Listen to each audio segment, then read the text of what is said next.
Captain Jake Morrison stood at the main control panel of the USS Defender and watched the screen go dark. The communication signals from Earth had been strong just hours ago, but now there was nothing but empty space staring back at him. His communications officer, Lieutenant Ben Carter, tried every frequency they knew, but the result was always the same: complete silence. "Sir, we've lost contact with everything," Ben said, turning away from his station with worry in his eyes. "Earth Command, the outer colonies, even the relay stations are gone. It's like someone just turned off the entire galaxy." Jake had been a ship captain for 15 years, and he had never seen anything like this.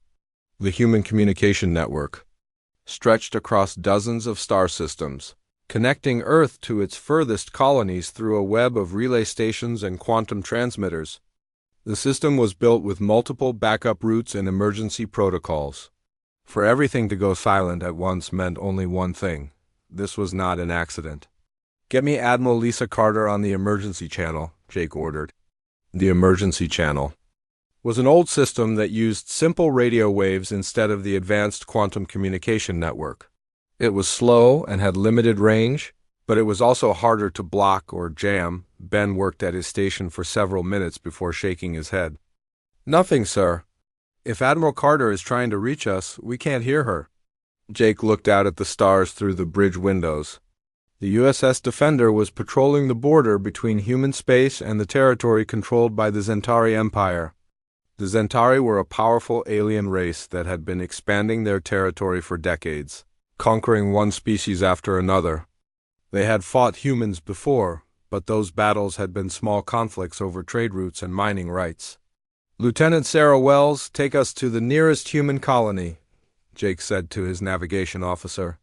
"New Dallas is only 2 days away. We need to find out what's happening." Sarah nodded and began entering coordinates into the ship's navigation system.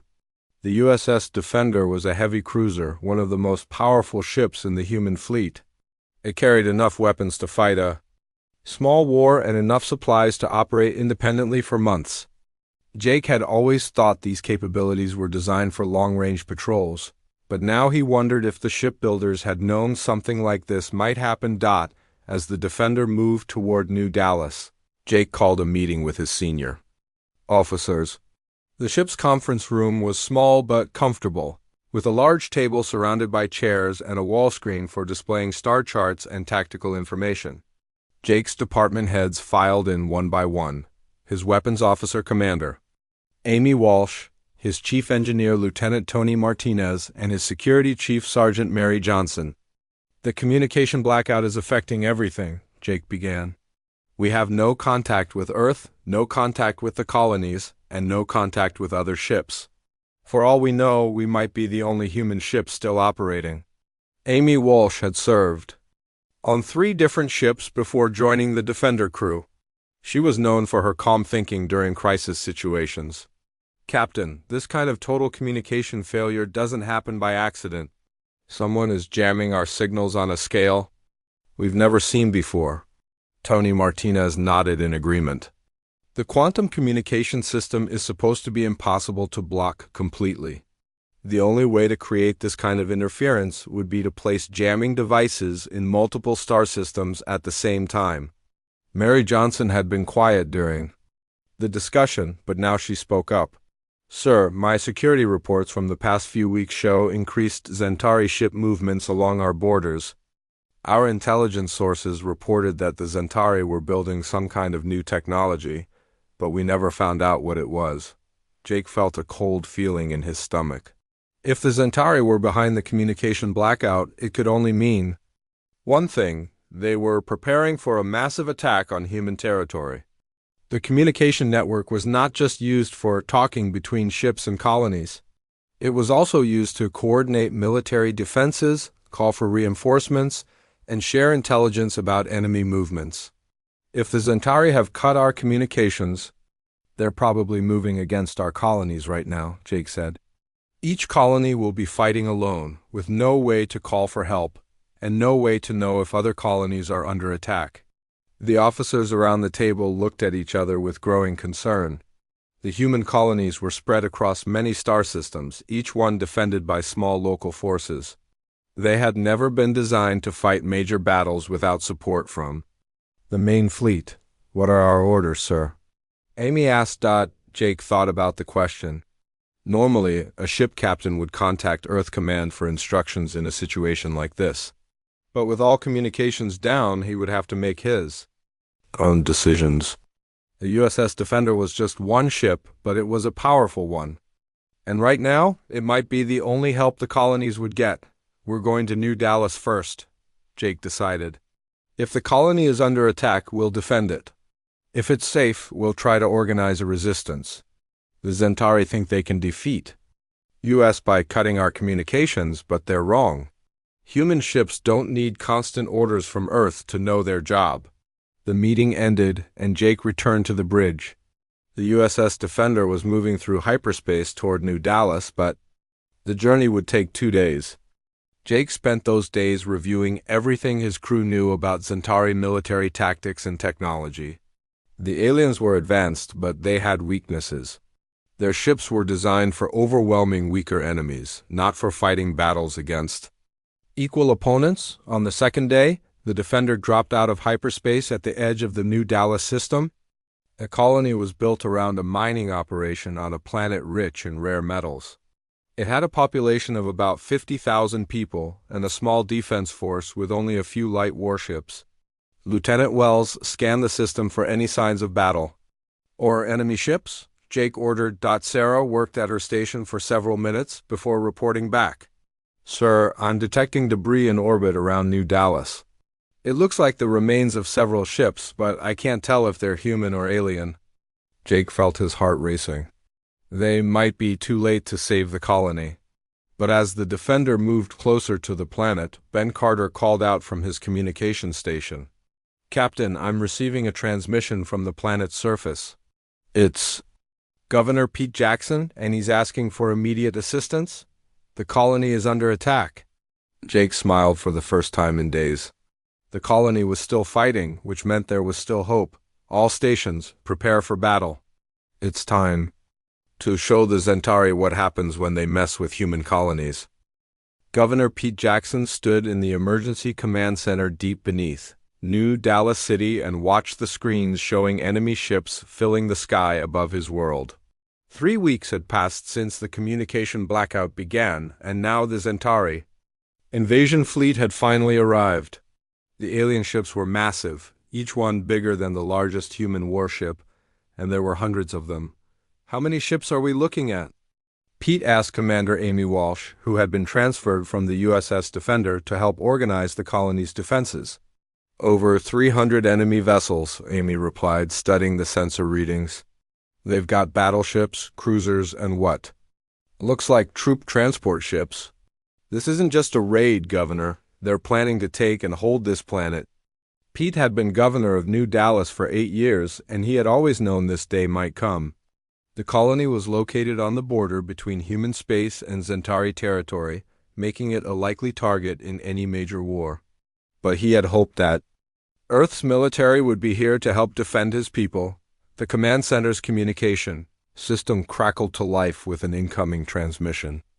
The voice that came through spoke in heavily accented English, but the words were clear enough to understand. Human colony, this is Commander Vex of the Zentari Imperial Fleet. Your communication network has been destroyed, and you are cut off from any hope of rescue. Surrender now, and your people will be relocated to work camps. Resist, and you will all die. Pete looked around the command center at his staff. These were miners, farmers, and shopkeepers who had never expected to fight a war. But they were also humans, and Pete knew that humans had never been good at giving up without a fight. Send a reply on all frequencies, Pete told his communication officer. Tell Commander Vex that New Dallas does not surrender. If the Zentari want this world, they can come and take it. The communication officer, a young woman named Lisa Carter, nodded and began transmitting the message. Pete knew that his response would probably make the Zentari angry, but he also knew that surrender was not really an option. The Zentari had a reputation for treating conquered species badly, and the work camps they mentioned were known to be death camps in everything but name. Commander Walsh began giving orders to the colony's defense teams. New Dallas had been built. With defense in mind, with underground tunnels connecting all the major buildings and hidden weapon positions scattered throughout the city. The colony's mining equipment had been converted into weapons, and the industrial facilities had been turned into fortresses. The Centauri will probably try to land troops near the spaceport, Amy explained to Pete. We've set up defensive positions there, but we can't hold it for long against a full invasion force. Our real advantage is the underground tunnel system. The aliens won't know about it, and we can use it to move our forces around without being seen. Pete nodded and turned to his chief engineer, Tony Martinez. What about the kinetic launcher project? Is it ready? Tony had been working for weeks on a secret weapon using the colony's ore processing equipment. The idea was to convert the massive machines that launched mined ore into space into a weapon that could fire projectiles at enemy ships. It was a desperate plan, but it was the only way the colony might be able to fight back against the Centauri fleet. We're almost ready, Tony said. We need another day to finish the targeting systems, but after that we can fire solid metal projectiles at near light speed. It won't destroy their big ships, but it might damage them enough to make them think twice about staying in orbit. The first Centauri landing ships began descending toward the planet's surface an hour later. Pete watched from the command center as hundreds of alien troops poured out of the ships and began advancing toward New Dallas City.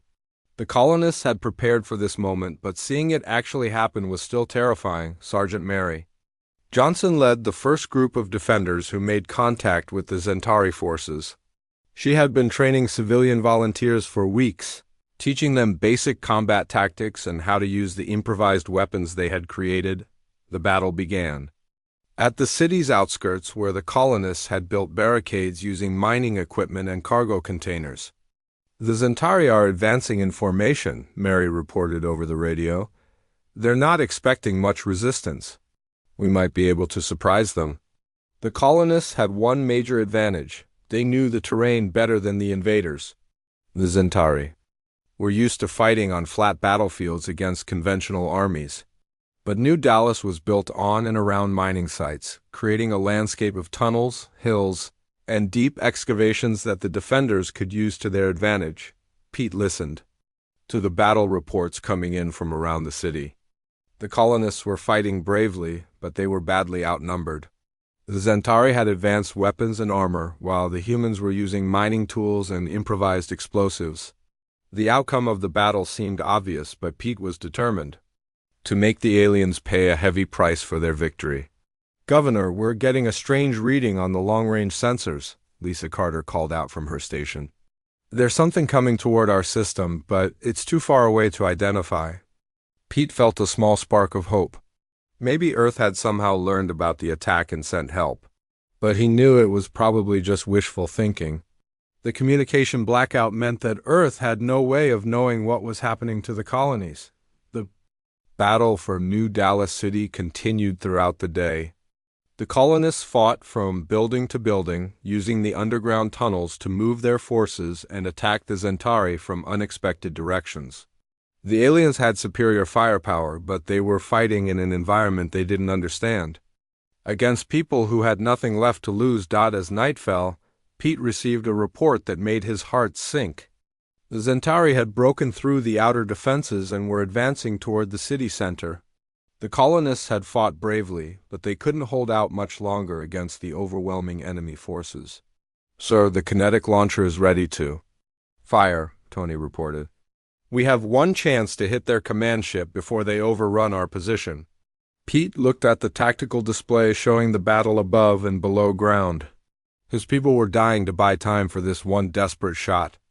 If the kinetic launcher could damage the Centauri command ship, it might disrupt their attack long enough for the colonists to regroup. Take the shot, Pete ordered. Let's show these aliens that humans don't go down without a fight. The kinetic launcher fired with a sound like thunder that shook the ground beneath New Dallas City. Tony Martinez watched from the underground control room as the massive projectile streaked toward the Centauri command ship hanging in orbit above the planet. The solid metal slug traveled at nearly the speed of light, and there was no way for the alien ship to dodge or defend against it. The projectile struck the command ship's hull with devastating force, tearing through armor plating and causing a chain of explosions that lit up the night sky. The alien vessel didn't explode completely, but it was clearly damaged and began drifting away from the planet. More importantly, the attack had disrupted the Zentari communication systems, creating confusion among the invasion forces on the ground. "Direct hit," Tony reported to Governor Pete Jackson through the radio. "The command ship is heavily damaged, and we're seeing disruption in their ground forces coordination." Pete felt a moment of satisfaction, but he knew the victory was temporary. The Zentari had hundreds of other ships, and they would quickly reorganize their attack. The colonists had bought themselves some time, but they were still vastly outnumbered and outgunned. Sergeant Mary Johnson was leading a group of defenders through the underground tunnels when she heard the kinetic launcher fire. The sound gave her people hope, but she could see through the tunnel openings that the Zentari forces were still advancing toward the city center. Her group consisted of 20 colonists armed with mining tools that had been converted into weapons. "Listen up," Mary told her team as they prepared to emerge from the tunnels near the spaceport. "The Zentari think they're fighting scared civilians, but they're about to learn what humans can do when they're backed into a corner. We're going to hit their supply depot and then disappear back into the tunnels before they know what happened." The colonists nodded grimly. Most of them had families hiding in the deeper underground shelters, and they knew that failure meant death for everyone they loved. Mary had taught them that their best weapon was not their improvised guns or explosive devices, but their knowledge of the local terrain and their willingness to take risks that the aliens would never expect. The group emerged from a tunnel entrance near the spaceport and moved carefully toward the Zentari supply depot. The aliens had established a base of operations around their landing ships, with guards posted at regular intervals. But the guards were watching for attacks from the direction of the city, not from the underground tunnels beneath their feet. Mary's team planted explosive charges around the depot's ammunition storage area and then retreated through the tunnels. When the charges detonated, the explosion was visible from orbit and destroyed enough supplies to seriously disrupt the Zentari ground offensive. The aliens began searching frantically for the attackers, but the colonists had already vanished into the maze of underground passages. Meanwhile, in the deepest levels of the mining complex, Chief Engineer Tony Martinez was working on a project that could change the course of the entire battle. The colony's mining operations had created a network of tunnels that extended far beyond the city limits, and Tony had discovered that one of these tunnels passed directly beneath the main Zentari landing site. "If we can get a large enough explosive charge under their landing zone, we can take out half their ground forces at once," Tony explained to Pete over the radio. "The problem is getting the explosives in place without being detected." Pete considered the plan. It was extremely dangerous, and success would require volunteers to carry the explosives through miles of underground tunnels while the battle raged above. But if it worked, it could give the colonists a real chance to hold out until help arrived. "Do it," Pete decided. "Get me volunteers who know the tunnel system and load up every explosive device we have left." Tony gathered a team of miners who had spent years working in the underground tunnels. These men and women knew every passage, every dead end, and every shortcut in the complex maze beneath New Dallas. They loaded mining carts with improvised explosives and began the long journey through the tunnels toward the Zentari landing site. The trip took hours, and the volunteers had to move carefully to avoid detection. The Zentari had begun sending scouts into some of the tunnel entrances, but they didn't understand the layout of the underground system. The human miners used their knowledge of the tunnels to avoid the alien patrols and reach their destination. Without being discovered above ground, the battle continued with desperate intensity. The colonists had lost the outer districts of the city, but they were still holding the central area using the underground tunnel system to move their forces and launch surprise attacks. The Zentari were becoming increasingly frustrated by their inability to pin down the human defenders.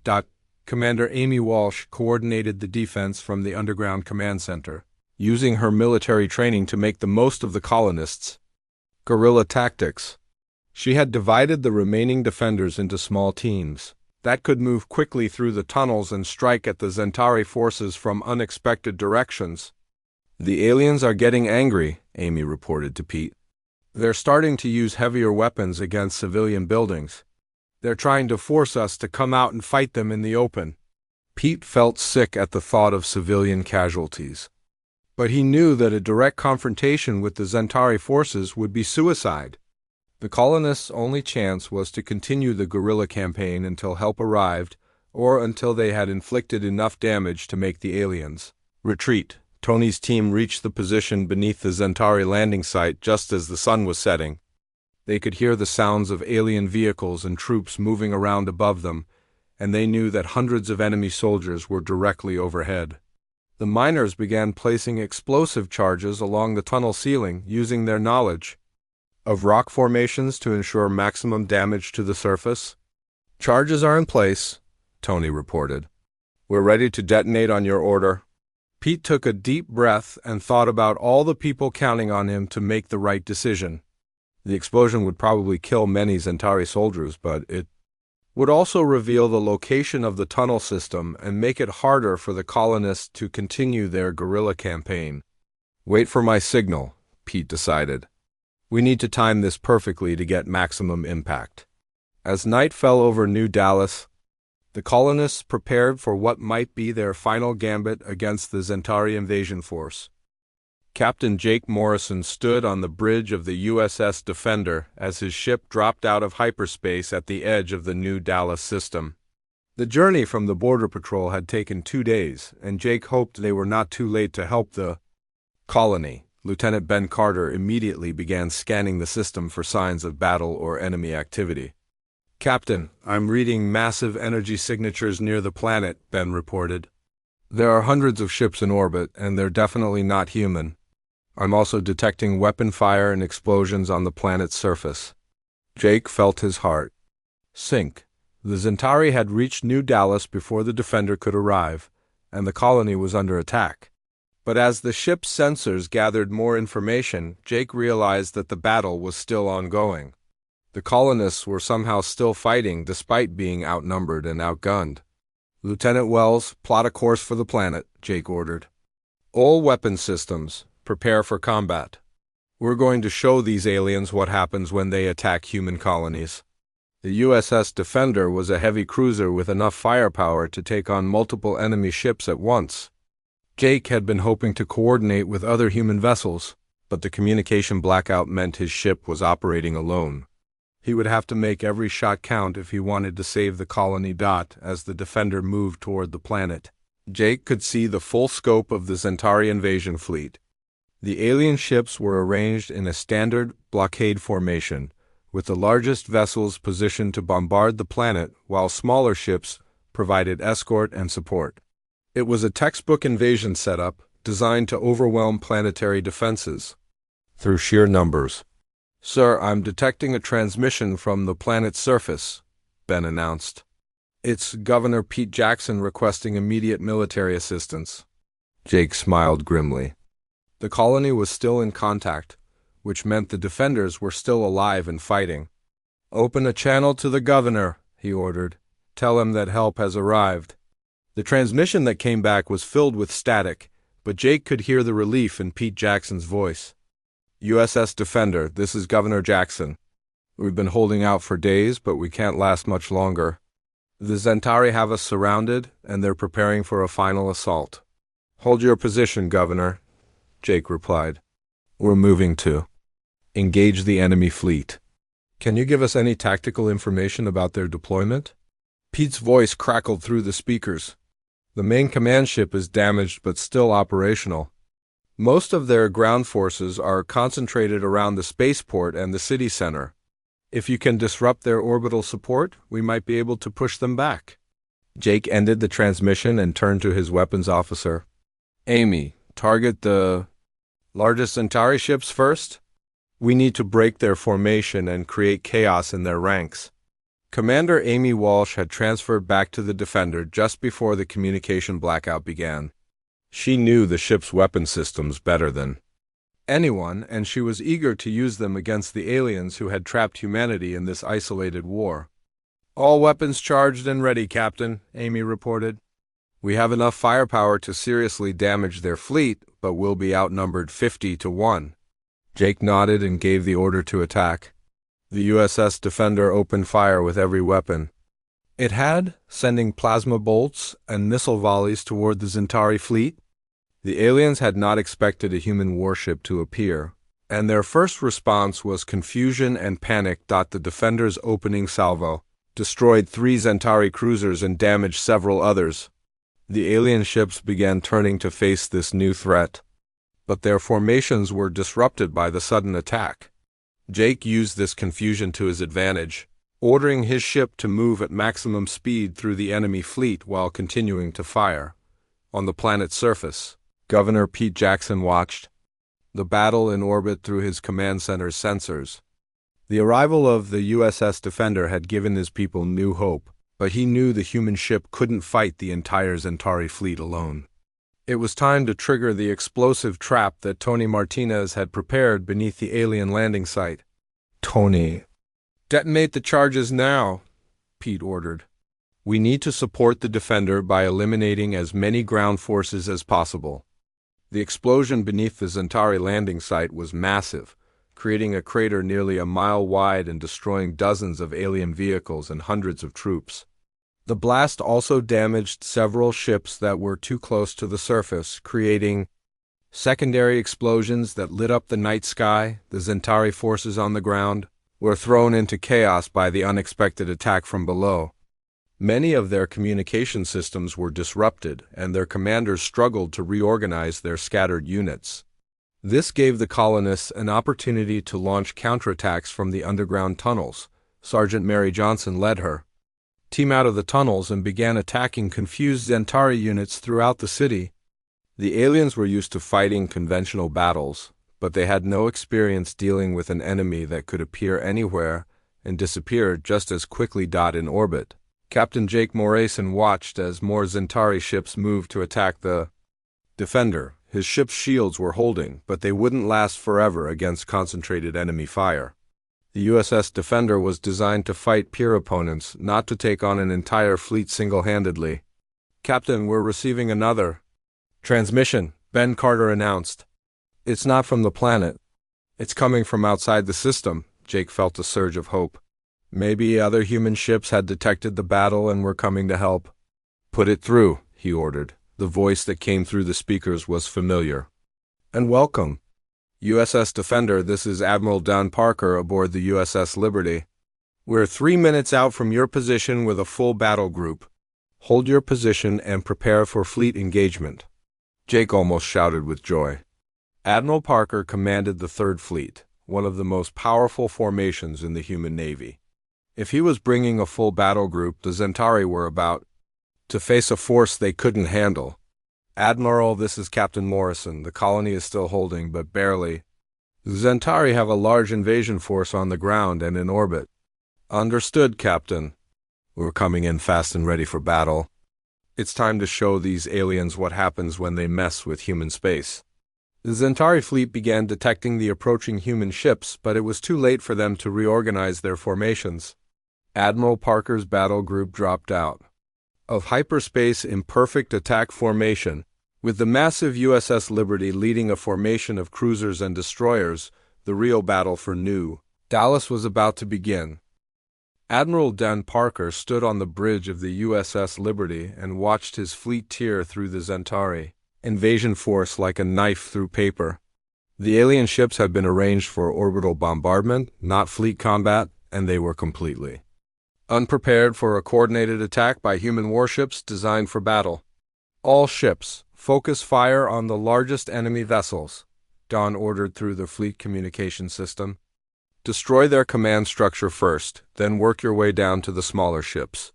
The USS Liberty led the charge with its massive plasma cannons firing continuously at the Zentari flagship. The alien ship was 3 times larger than any human vessel, but it had been built for intimidation rather than combat. The Liberty's weapons tore through its armor plating and caused a series of explosions that split the massive ship in half. Captain, Jake Morrison watched from the bridge of the USS Defender as Admiral Parker's fleet destroyed the Zentari forces with systematic efficiency. The human ships moved in perfect formation, each one supporting the others while maintaining concentrated fire on priority targets. It was like watching a well-practiced dance of destruction. "Captain, the Zentari fleet is breaking formation," Lieutenant Ben Carter reported. "They're trying to retreat, but Admiral Parker's ships are blocking their escape routes." Jake felt a deep satisfaction as he watched the alien ships being destroyed one by one. The Zentari had thought they could isolate human colonies and conquer them without resistance. They had learned too late that cutting human communications didn't make human warships any less dangerous. On the planet's surface, Governor Pete Jackson watched the space battle through his command center's sensors. The tide had turned completely in favor of the human forces, but the Zentari ground troops were still fighting desperately in the streets of New Gallus City. The aliens knew they were trapped, and they were determined to cause as much damage as possible before being defeated. "All defensive teams, the cavalry has arrived," Pete announced over the colony's communication system. "Our fleet is winning a space battle, but we still need to deal with the ground forces. Keep fighting, and we'll drive these invaders off our world." Sergeant Mary Johnson heard the governor's announcement through her radio as she led another attack on Zentari positions near the city center. Her team had been fighting for days with improvised weapons and guerrilla tactics, but now they could see enemy ships exploding in the sky above them. The sight gave them new energy for the final phase of the battle. "The aliens are starting to panic," Mary told her team as they prepared to attack another Zentari outpost. "They know their fleet is being destroyed, and they're trying to get back to their landing ships. We need to cut off their retreat routes and trap them in the city." The colonists had spent weeks learning the underground tunnel system, and now they used that knowledge to outmaneuver the retreating Zentari forces.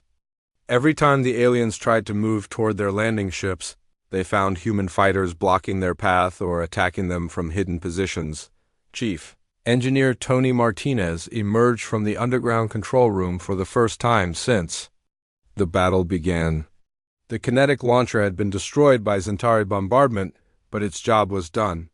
The weapon had damaged the enemy command ship and created the confusion that allowed the human fleet to achieve surprise in their attack. "Governor, the mining tunnels are secure," Tony reported. "We can use them to move our forces anywhere in the city without being detected. The Zentari still don't understand our tunnel system, and we can use that advantage to finish them off." Pete nodded and began coordinating the final assault on the remaining Zentari ground forces. The aliens were tough fighters, but they were designed for conventional warfare against opponents who fought in the open. The colonists' guerrilla tactics and knowledge of the local terrain gave them advantages that the Zentari couldn't overcome. In orbit, the space battle was reaching its conclusion. Admiral Parker's fleet had destroyed most of the Zentari ships, and the survivors were either surrendering or trying to escape. The USS Liberty moved to intercept the few alien vessels that were attempting to flee toward deep space. "Admiral, we're receiving a transmission from the Zentari command ship," the Liberty's communication officer reported. "They're requesting terms for surrender." Don considered the request. The Zentari had attacked human colonies without warning and cut off all communications to prevent calls for help. They had shown no mercy to civilian populations, and they deserved none in return. But Dan also knew that the war was bigger than just one battle. "Tell them they can surrender unconditionally," Don decided. "Any ship that tries to flee will be destroyed. Any ground forces that don't lay down their weapons immediately will be eliminated." The remaining Zentari forces began surrendering within minutes. The aliens had expected an easy victory against isolated human colonies, but instead, they had encountered the full power of the human military. The lesson would not be lost on the Zentari Empire, or any other species that might be considering similar attacks. Captain Jake Morrison received orders to land at the New Dallas spaceport and coordinate with the colony's defenders. As the USS Defender descended through the planet's atmosphere, Jake could see the damage caused by the battle. Parts of the city were in ruins, But the colonists had survived, and Governor Pete Jackson met Jake at the spaceport landing pad. The governor looked exhausted but proud as he shook hands with the ship captain who had helped save his world. "Captain, we can't thank you enough," Pete said. "When the communications went dark, we thought we were completely alone. But you came anyway." Jake smiled and looked around at the colonists who had gathered to watch the human ships land. "Governor, the Zentari made a big mistake when they cut our communications. They thought it would make us helpless, but all it did was make us angry. And angry humans with warships are very dangerous." Admiral Parker's fleet established a permanent presence in the new Dallas system and began coordinating with other human forces throughout the region. The communication blackout was still in effect, but it no longer mattered. The human military was operating under emergency protocols, and every ship captain knew their mission without needing orders from Earth. The Battle of New Dallas became the first major victory in what would later be called the Silent War. The Zentari had blocked human communications, but they had not blocked human determination. And as the galaxy was about to learn, sometimes the most dangerous enemy is the one who cannot call for help because they do not need to.